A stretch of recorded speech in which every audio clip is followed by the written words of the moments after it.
Hey everyone, welcome back to another show of Pitch Talk Unfiltered. Before we get into the topic of this session today, just for those new listeners and new subscribers, this is a podcast that is produced by the authors of Football for Sale, myself and Andrea. Hi Andrea.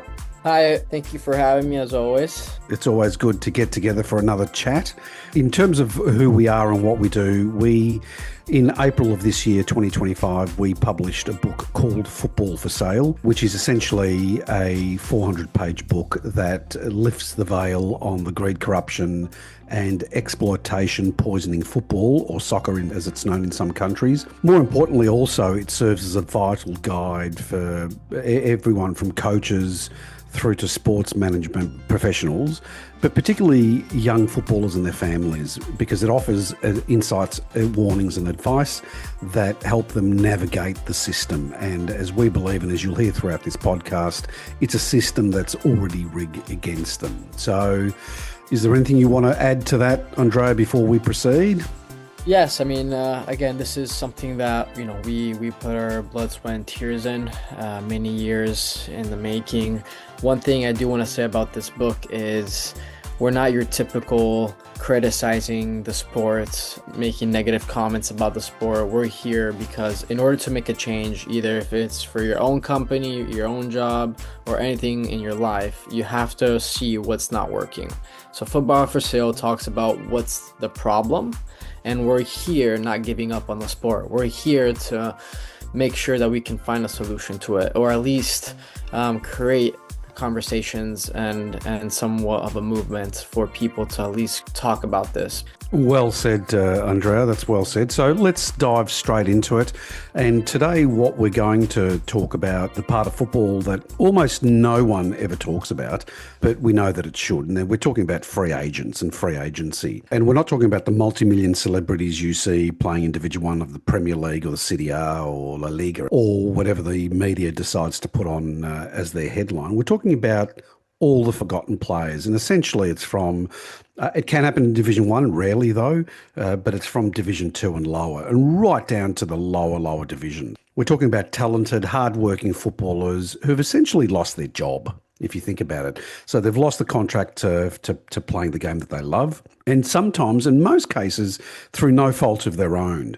And once they've lost that contract, they find themselves stuck in a very, very brutal system that offers little support and even less sympathy. And we've dedicated an entire chapter on free agency in our book, and we're actually giving an audio chapter of it away to those out there listening to this podcast that are willing to share their story. It's a simple exchange. So to unpack this, as I've already said, my co-panelist and co-author, Andrea, he's a professional footballer and currently a free agent who knows the journey firsthand, and probably in my 20 years experience being involved in football, probably knows it better than anyone that I've spoken to, which is why the collaboration between us on this book has been such a success. Let's jump straight into it. And let's start simple. So what does a free agent actually mean? Because I think most people assume it's just a short break between clubs, but as we know, and as you're going to find out shortly, it's not. So question for you, Andrea. Can you talk us through what the label meant to you mentally, financially, professionally, and specifically your time playing in Portugal, Spain, and more recently in the US? Yeah, so I mean, like you mentioned, the free agent is a part of the journey. I encountered it at the early stages of my career and towards the recent stages of my career. It's a world that, if I have to be completely honest with you, until someone enters in the free agent world, you'll truly understand the meaning and the actual what you go through. Because we can stay here for hours talking about, the free agents and the pain, which we both know and felt it. But once you truly enter that world, it's a whole world that not many people know except if you're in it. The misconception what I encountered was I'm a victim as well in regards of social media, right? And so when I started my career, I was seeing these first tier players being free agents, such as De Gea, Isco, a lot of these free agents. And, they were training, they were eating, sleeping, training. They had top facilities, top equipment, private chefs.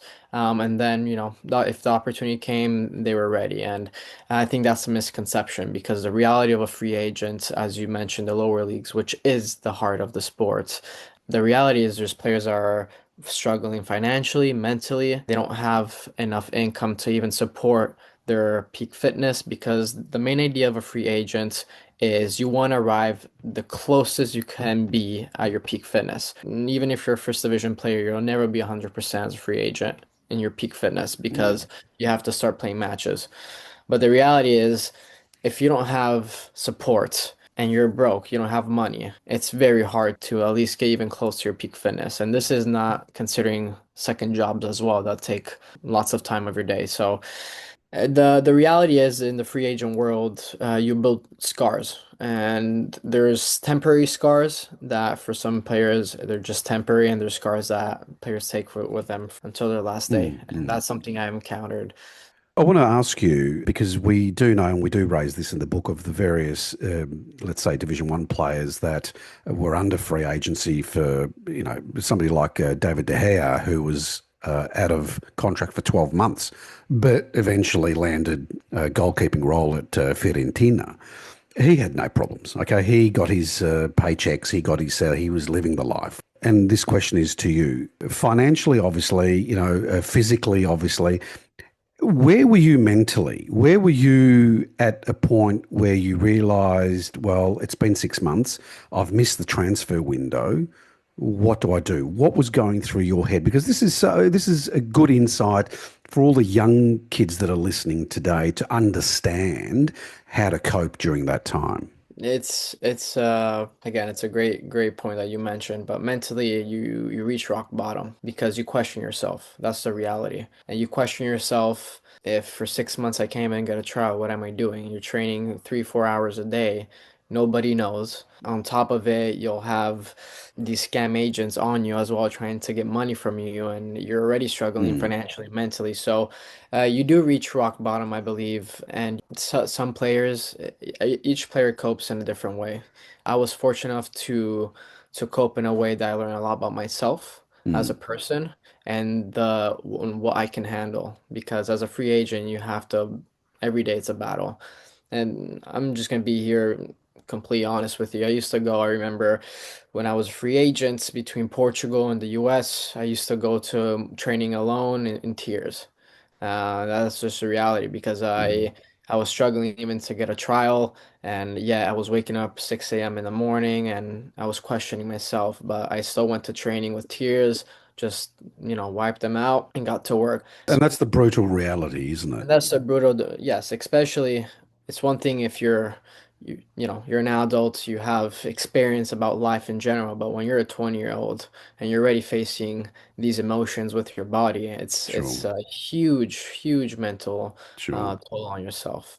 Well, again, we have been on this journey together for the last 5 years, going on to 6 years. So I know the pain that you've felt and you've been open and honest. And I think that was partly the reason that this chapter, I think, will resonate with a lot of footballers out there because they at least have something to compare it to. They have a voice, knowing that you and I have spent years writing something about the true effect, the true mental, physical, spiritual, financial effect that being a free agent has on a young adult. And again, from my experience in the agent world, so the football agent world, I know that coaches look very poorly on free agents because they automatically think, well, that player was difficult to manage or he wasn't a good player, his skills weren't that great. But as we know, that is not necessarily the case. That might be the case for some, but the most frustrating thing for me is watching your journey, for example, is that you're such a great defender, and I've seen endless amounts of video of you playing games across the world, and yet coaches are reluctant to even give you a trial. Not you in particular, but I've seen a lot of videos in my time of exceptional young kids, and coaches aren't willing to do it because, look, there are a number of reasons that we can go into, but essentially they look at free agency and they say, don't want to do it. If he's not playing professionally at the moment, I don't want to deal with that hassle.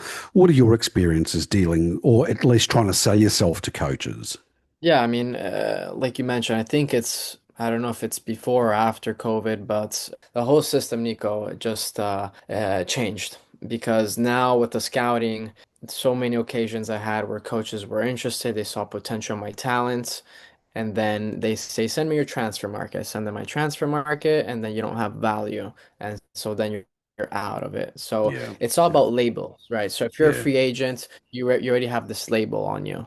And this is the reality. And by all means, I saw every, and you know this, Nico, I saw every aspect of a free agent, why players are free agents. And we talked with so many players. There's a lot of reasons why. There's clubs that maybe cannot pay for your salary, so they have to Mm, let you go. The owner, something happened with the owner, so the club folded. There's many reasons why a player can be a free agent. So it's not just about, oh, because they're not good enough, he's a free agent. So the reason is if you're a true professional, you have to act like a professional. So you cannot put a label on a young player just because of a title they have. Because if that's the case, you have to do the same energy that you put into this with the first tier players. mm. Because if a first tier player doesn't have a contract for 12 months, they still have a chance to go back Of in the course. first division. Yeah. But if a lower player, a 20-year-old, is out for a month, they're done. They're out of the system. They're out of the radar. So this is why the system has to somewhat show the same equality in regards of the reason why you want to put a label on a player, right? Mm. And that's just I encountered so many aspects, Nico. I mean, even with the transfer market, that became a whole part now of scouting, which is fair. It's a great, it's a system that over the years got more credential, which is great. But now you're putting a label because if a player doesn't have 50K on transfer market, that means his talent is not He's not that worth has no value. yeah, that's right. Who puts the value? And that's a very good point that you raise because we actually go a lot deeper into platforms like Transfer Market, and we encourage federations, associations, clubs, even coaches around the world to try and look at players a little differently.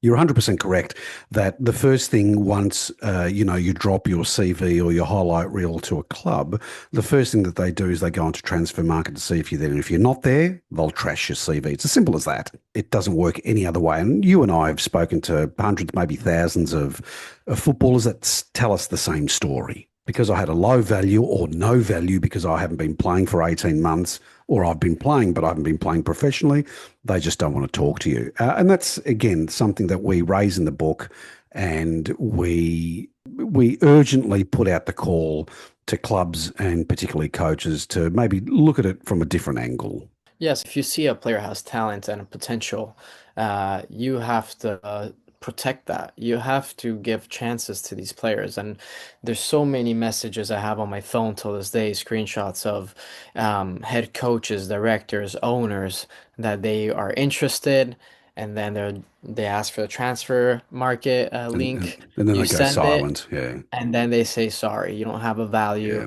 yeah. And sure, you can say a lot of these coaches played in first divisions, and that's great if you had a career in football. That's amazing, but this is a whole different world. You're in a different position.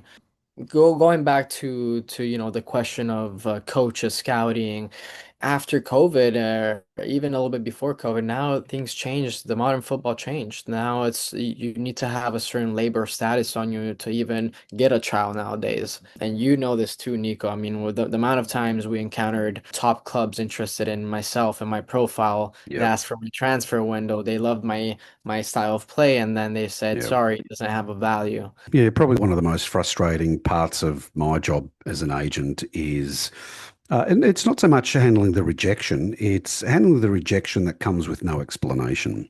Correct. And if the explanation is, and I've had very, very long chats with some clubs when they come back and they say, well, he doesn't have, not you in particular, but anyone doesn't have a value on transfer market. I then sort of like change gear and go into trying to use logic. But again, if you look at where they're coming from, they need to sell that to the board. They need to sell that to the owners that if they're going to get some kid at 18, 19, 20 that doesn't have the credentials on transfer market, it's going to be a very hard sell. Having said that, what is happening is they're missing out on so many talented players. And that's the most frustrating thing for me as an agent. And I think it'd be more frustrating for you as a player. But again, breaking the news to a player to say, hey, they didn't accept you because of these reasons, it's a very brutal way to get rejected, so to speak. Yeah, and like you said, of course, by all means, if coach, if they like you, that's not the end of it. Like they have to go through a whole board, they have to convince the owner. But if you want to put in that case, then the owners and the directors need to be at a certain level to see what is talent, what is not talent. Because if you're just bringing a value and saying, hey, he's worth 50K, can maybe bring him in, like it's not a matter of a numbers game. So this is why there has to be a better support system, even for the owners or directors. There has to be somewhat some knowledge on behind scouting. Even Yeah. if you're not an official scouter, there has to be some program where these officials can go through and at least have somewhat of a knowledge, rather than just a head coach trying to sell, bringing in this player, and the only thing they have that has credential is a transfer A market transfer value. market value, and that's right. We would like to direct our listeners, those that are interested, at the very end of this podcast video, you'll see a website address, and that website address will take you to the official website of Football for Sale,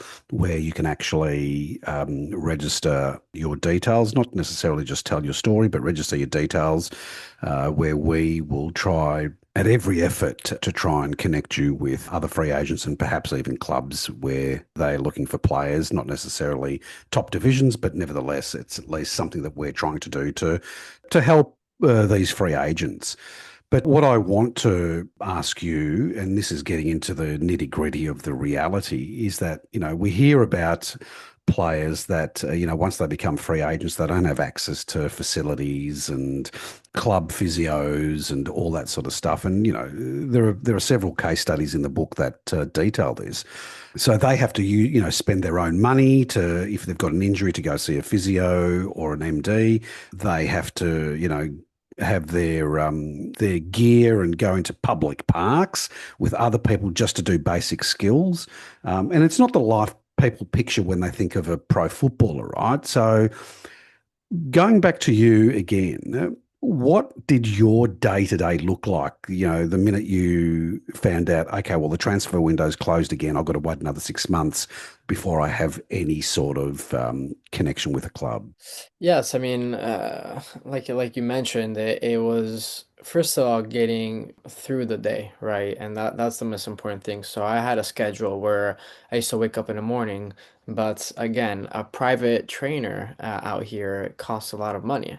So I couldn't just have a private training with me, just going at a beautiful park and train, right? So I had to connect with young coaches that were willing to help me in a way throughout my free agent time, right? Because they either cost less or they did it out of goodwill, right? But it was a battle because not everybody's willing to help a young player, and it wasn't because I was trying to save up money or whatnot, but a lot of the one-on-one trainings, if you do it every day and you're for 6 months, it's gonna It's cost very, a lot of very money. expensive. That's right. So it was just mainly to find a setup, and the setup was just an hour training. So it was a struggle even to make sure that you found at least a group of players that were in your same boat. And some days I had to drive an hour, 2 hours away for training and just to train with a few free agents, right? And I was okay with it. But again, it was that mental toll that I had on it because I used to, it's like kind of navigating and finding some training patches areas where you could train, right? And this is just for training by all means. So then there's all the other problems that come with it, Of right? So course, yeah. my day to day was mainly finding a right setup. And some days, coach couldn't train me, so I had to drive 2 hours away to train in another place. Maybe they couldn't train, so I had to go So it was mainly to find an hour training somewhere. Mm. And then on the other aspect, it was, as I mentioned, the mental toll that came with it, and there was these predators, these agents that were every day contacting me. We'll get to that in a moment, and I really want to hear your thoughts on that. And I've got obviously thoughts, and we've written about it as well. What I'm taking out of what you've just said is that okay, should a young player find themselves as a free agent, so no contract, they've missed the transfer window professionally. The first step is to put a plan together. Okay, the first Correct. step is to make sure that I've got a schedule. I'm going to get up at this time. I'm going to go to the park and do this, or I'm going to go train with some fellow footballers that are in the same position. But you have to be consistent. And it's very hard to do that, particularly when it feels like you've got nothing that you're working towards because you've got to wait another 6 months before clubs can consider you, right? This is a question that goes down the mental state of mind. How did you keep going when there wasn't a light at the end of the tunnel? There wasn't, as far as you were concerned, a future. How did you motivate yourself to continue? Honestly, Nico, it's a way of experiences because when you touch rock bottom at first, you start learning more about your emotions, and then it became to a point where I was desperate because I was training on the pitch. I was working hours daily on even finding some agents. So I was just mentally felt numb in a way, Mm. right? So now looking back at it, I'm realizing what I went through. But when I was in the moment, it was numb to me, Yeah, the feeling and the pain. And this is the reality. It wasn't something where I watched a motivation video, woke up in the morning at 6 a.m., I just went to training. It's a part of a mental aspect that it's a conversation you have to have with yourself. And over the years, I dealt with my emotions, but I never actually understood what I was going through, and it wasn't okay what I was going through.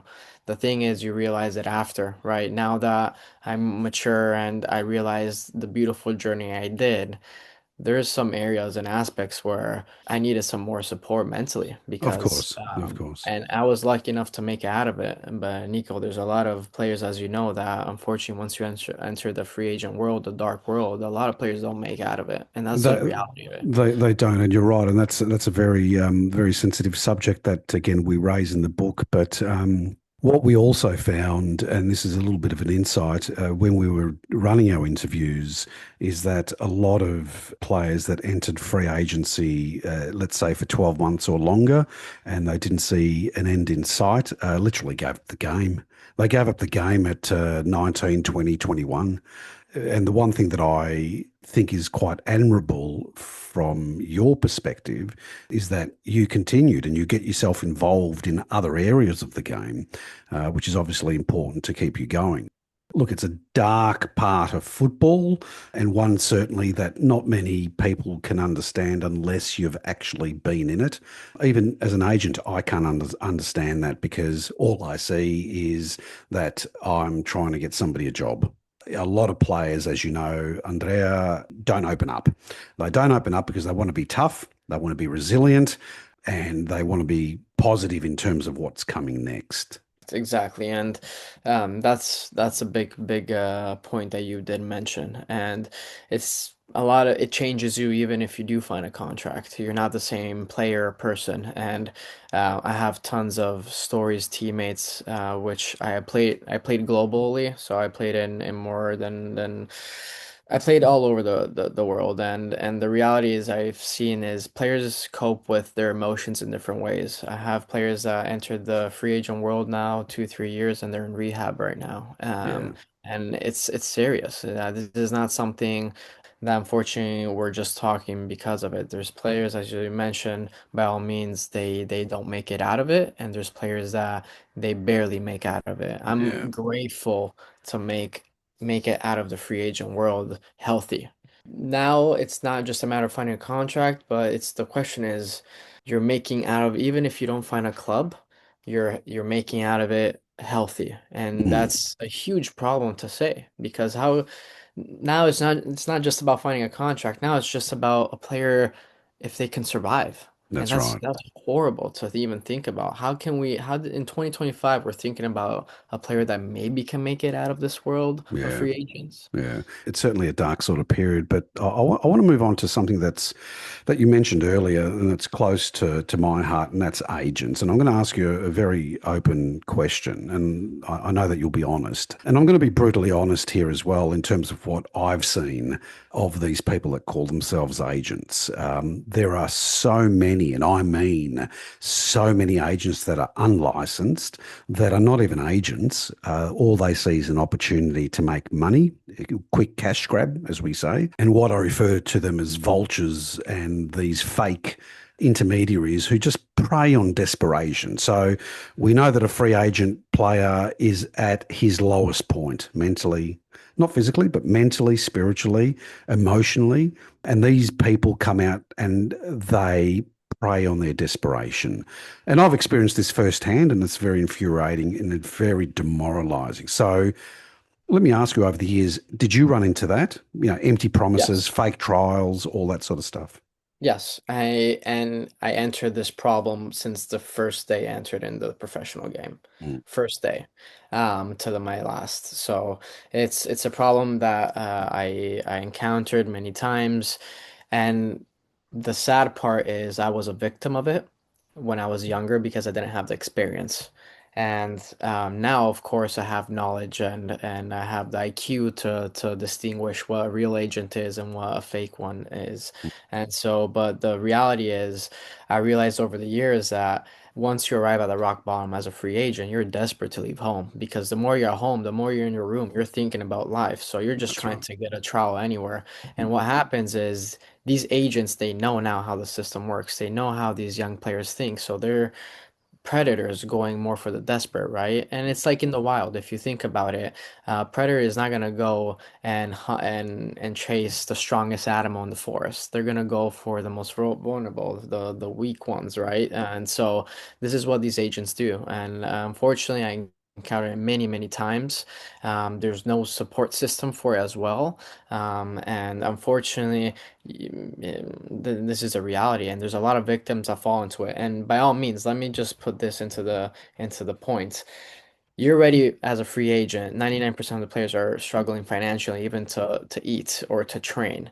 And now these agents are even scamming you financially, big amounts of money. And if you fall as a victim, what mental impact will that have on a player? Huge. And we encounter it firsthand. And so this is just small obstacles that someone has to realize what a free agent world is. You're battling not just for contracts, but you're battling even to not get scammed.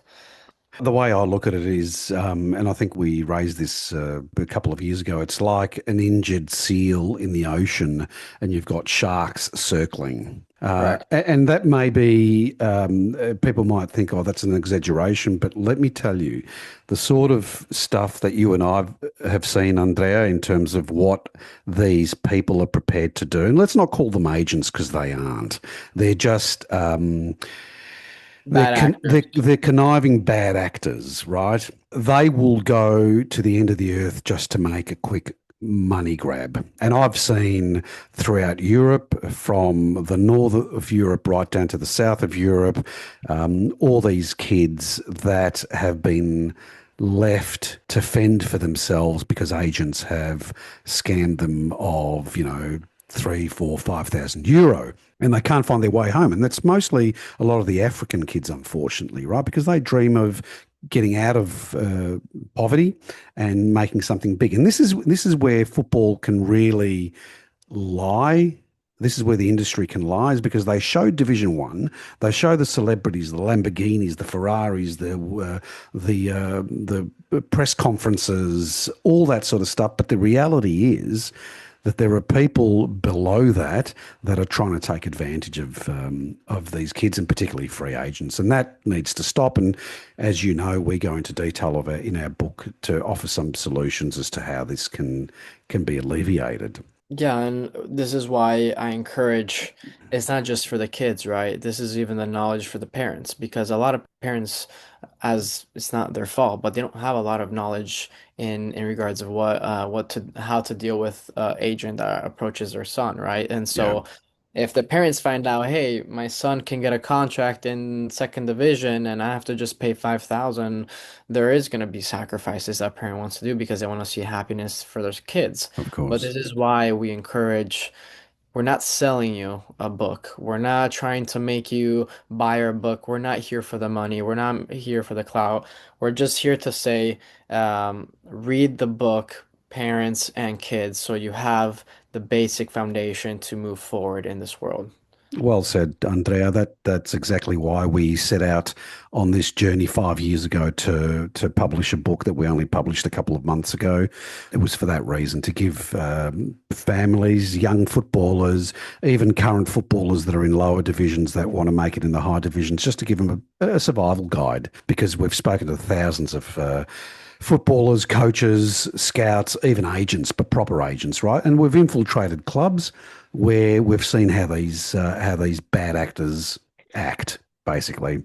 I want to maybe we should close it off because it's a nice little session. But before I do, I want to ask you, in your experience as a professional player, have you ever had a coach or a mentor that's actually stepped in and helped you bridge the gap between, or during a free agent period, so between no club and club? Has anyone ever come forward to say, "Hey, we can maybe do this and try and make it work"? No, I haven't. I haven't had.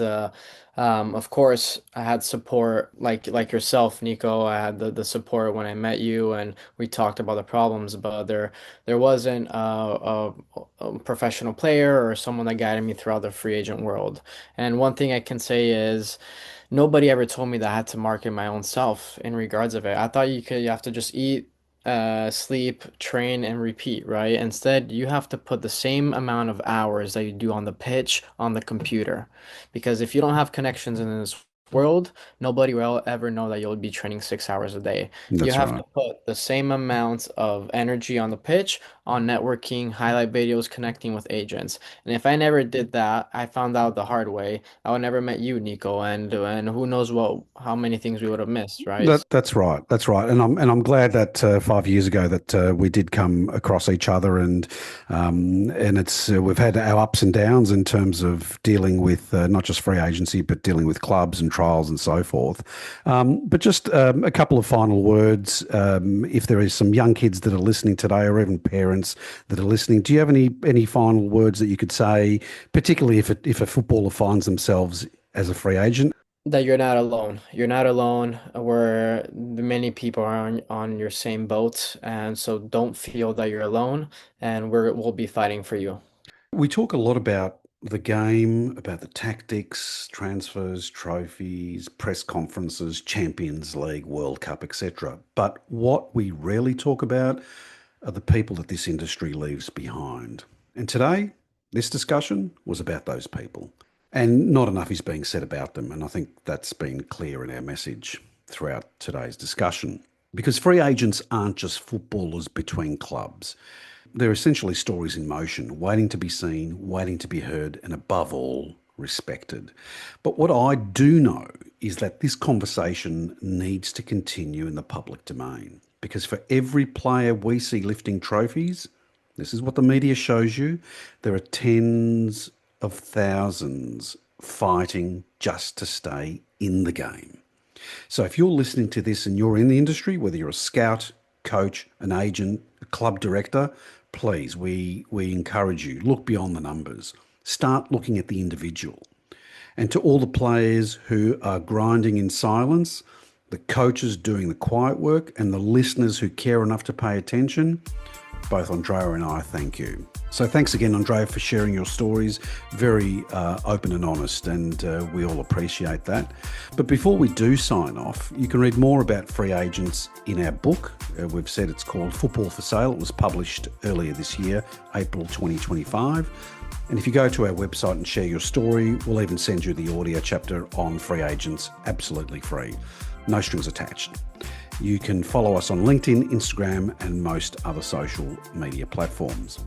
So you can find all the details, links, and the audio chapter offer on our website. The final message that this conversation around free agency shouldn't end here. If the game is going to evolve and once again truly be the world game, or the beautiful game as most know it, it starts with how we treat those on the margins. So until next time, respect the grind, always see the player, and always stay grounded. This is Nico and Andrea signing off.